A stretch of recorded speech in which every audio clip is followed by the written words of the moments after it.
Welcome to this explainer on the Achronia Protocol, a study in absolute stillness. Today, we're unpacking one of the most mind-bending thought experiments in modern physics. We're diving into a thrilling, highly classified subglacial experiment in Antarctica that didn't just slow things down, it accidentally stopped time itself. Seriously, we're going on a wild journey through thermodynamics, quantum mechanics, and the very nature of reality. So let's get right into it. Picture this setting. As the official logs noted, the wind outside screamed, but inside, deep beneath 80 meters of solid blue glacial ice, the silence was absolute. We are at the remote Ellsworth Mountains research station. Above ground, you've got this relentless, howling wind battering the ice sheet. But down below, in literally the coldest room in the world, the isolation is just profound. This is where we meet two brilliant thermodynamicists, Dr. Elena Vance and Dr. Marcus Thorne. They are essentially cartographers of the ultimate cold, and they're about to push the boundaries of physics in a way nobody ever thought was actually possible. So what were they actually trying to do? The ultimate goal here was true stillness. Now, they weren't just trying to reach your standard classical absolute zero, the point where normal thermodynamic heat stops. Elena and Marcus were chasing something way more elusive. They wanted to completely suppress all quantum motion. They wanted to engineer a localized pocket of space that was perfectly, absolutely static. But there's a huge roadblock, right? The universe seemingly forbids absolute stillness. It all comes down to the Heisenberg uncertainty principle. A particle's position and momentum cannot be simultaneously known with absolute precision. If a particle comes to a complete dead stop, you would know its exact position and its exact momentum, which would be zero. And quantum mechanics dictates that is just flat out impossible. Because of this rule, even at absolute zero, particles retain this ghostly little jiggle called zero-point energy. It's this minimum quantum dance that keeps the literal fabric of reality warm enough to exist. So how do you cheat the fundamental laws of the universe? Well, to bypass that Heisenberg limit, the scientists engineered this incredibly clever workaround, using the Quantum Zeno Effect, a physical phenomenon where an unstable quantum system, if observed continuously, cannot decay or change. Think about that old saying, a watched pot never boils. In quantum mechanics, that is actually true. If you take high-frequency continuous measurements of a quantum system, you literally prevent it from transitioning. You essentially lock its atoms in place through relentless, nonstop observation. So here is the exact step-by-step of how they pulled off this wild setup in their xenolattice chamber. First, they isolate a cluster of rubidium-87 atoms. Second, they fire an array of phase-locked lasers at the cluster. Third, they use those lasers to take incredibly high-frequency measurements, matching the Planck timescale. And finally, step 4, by doing all this, they force the quantum states to freeze. They remain identical from 1 microsecond to the very next. The kinetic temperature of the cloud begins to just plummet. We're talking down to nanokelvins, then picokelvins. They are actively dampening those zero-point fluctuations right out of existence. And then, the telemetry does something that should be impossible. The temperature reading doesn't just show a tiny fraction of a Kelvin. It literally reads null. The visual static on their monitors completely freezes.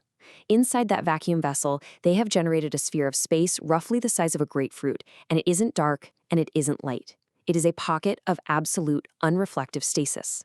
A little copper sensor probe that got partially caught in this bubble actually loses its metallic sheen, taking on this weird matte texture that seems to just absorb the very concept of vision.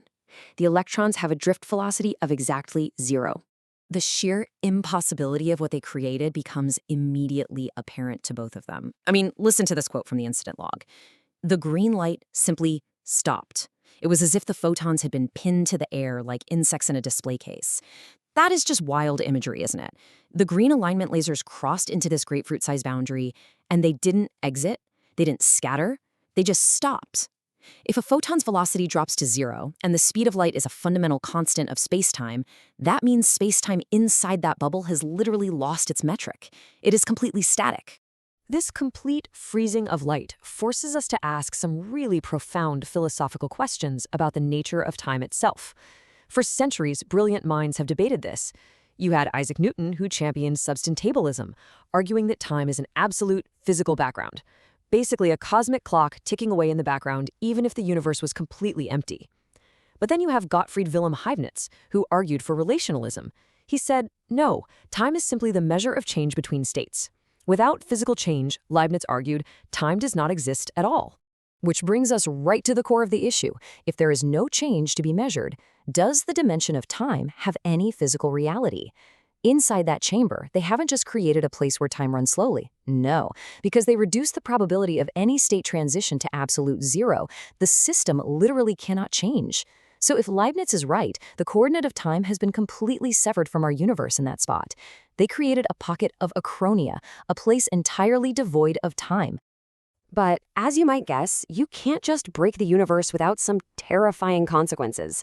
By day 2 of the experiment, all that intellectual awe turns into visceral panic. The bubble is expanding. Not super fast, but it's steadily growing, swallowing more of the chamber. And the transition zone between our moving universe and that motionless bubble, it becomes a region of extreme physical violence. They called it the interface crisis. Let's break down exactly what's happening at that edge, because the physics just completely fall apart here. First, ambient heat hits the boundary. But kinetic energy cannot enter, because inside the bubble there are no degrees of freedom to accept that energy. So instead, the momentum absorbs right at the edge. And because it has nowhere else to go, it converts into raw thermal radiation. It's behaving exactly like a microscopic event horizon, converting the quantum vacuum itself into just raw, blistering heat. So the radiation levels in the lab are absolutely spiking, and the boundary is getting hot enough that it's going to eventually vaporize the entire facility. In a total panic, Marcus reaches for the emergency kill switch, this big physical red lever designed to just instantly cut power to the laser assembly. He pulls it, and nothing happens. The lasers stay on, the chamber continues to operate flawlessly. So why did the emergency kill switch fail? It failed because of a truly terrifying paradox. The physical switch runs through a fiber optic bus located directly beneath the chamber. But the expansion of the stillness had already engulfed those cables. Optical signals cannot travel through frozen space. The photons that were supposed to carry the shutdown command were instantly frozen by the very stillness they were trying to turn off. The machine is essentially protecting itself now, wrapped in this impenetrable armor of absolute immobility. And here is where the stakes get astronomically high. To maintain this unnatural, zero-entropy state, the system is just ravenous for energy. The station's entire nuclear generator puts out 10 megawatts total. Right now, this tiny chamber is drawing 8.5 megawatts just to keep the lasers phase-locked. And that power requirement is scaling exponentially as the bubble grows and eats up more ambient kinetic energy. Elena and Marcus realize that in less than an hour, the boundary is going to hit the main generator cables. And when that power grid fails, the dam breaks. All of that stored kinetic energy and frozen quantum fluctuations currently held back by the boundary, it will all release in a single Planck second. We are not talking about a normal explosion. It would be an entropic shockwave, literally a localized Big Bang of raw, undegraded entropy that would instantly vaporize the entire mountain range. So pause for a second and just think about this impossible situation. How do you disrupt a system perfectly immune to change? You can't send a mechanical signal, you can't send an electrical impulse, you definitely can't shine a light into the bubble, because motion itself is forbidden in there. How do you introduce a seed of change into a place where change fundamentally cannot exist? The answer? Gravity. It's so brilliant. Electromagnetism and other physical forces are blocked because they require particle interactions, which need space and motion. But gravity isn't a force that travels through space. Gravity is the curvature of space itself. It can completely bypass the frozen time coordinate by literally warping the geometry of the physical space that those atoms are sitting in. So Elena comes up with this incredibly thrilling, low-tech mechanical solution to save their lives. Step 1. They use a gantry crane to hoist up a massive 50-kilogram brass calibration block high into the air. Step 2. They drop it, not on the chamber, which would just freeze the block, but directly onto the concrete floor right next to the optical table. Step 3. That massive seismic vibration shakes the floor by a fraction of a millimeter. And step 4. That tiny gravitational shear is enough to misalign the external lasers, breaking the continuous observation loop right from the outside. Instantly, the Heisenberg uncertainty principle reasserts itself. The zero-point energy rushes back in, and the bubble dissolves with a soft, rushing vacuum sound. The green lasers unfreeze and just shoot across the room again.